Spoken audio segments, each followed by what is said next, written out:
Hello everybody and welcome to today's edition of the Daf Yomi. Today we're doing Masechet Tractate Menachot 93b, and this is a fascinating journey through the laws of sacrifices. This page in particular revolves around the increase of smicha, the placing of a hand on the head of an offering. We will see how this seemingly simple act is a complex matter with deep implications. The main thrust of our discussion is to determine who is required to perform smicha. We will explore the Mishnah's ruling that if the owner of a sacrifice dies, his heir must perform the smicha, for he has inherited the obligation. The Gemara then brings a bright that appears to contradict this, and we will see the brilliance of the sages in resolving this apparent conflict, showing us how both rules can be reconciled. We will also delve into the question of whether a person can appoint an agent to perform smicha on their behalf.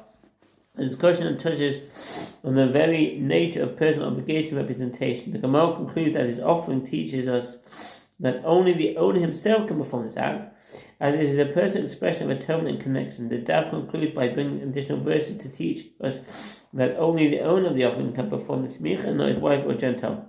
So let us begin, and may the light of the Torah illumine our path.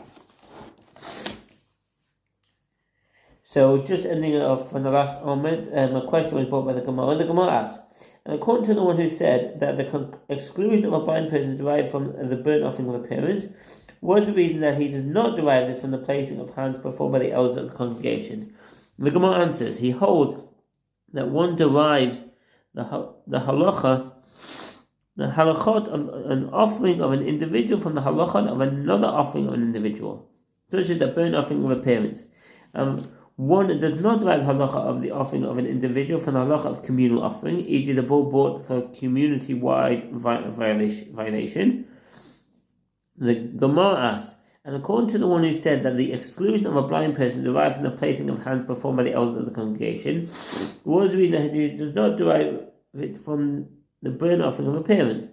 The Gemara answers, he holds that one derives a halachot of a matter concerning which requirements of placing hands is explicitly written with regard to the case itself, as is the case in the passage detailing the general requirement of placing hands, from another matter concerning which placing hands is also explicitly written with regard to that case itself, as is the case of the passage describing the bull brought for the community-wide violation of a sin.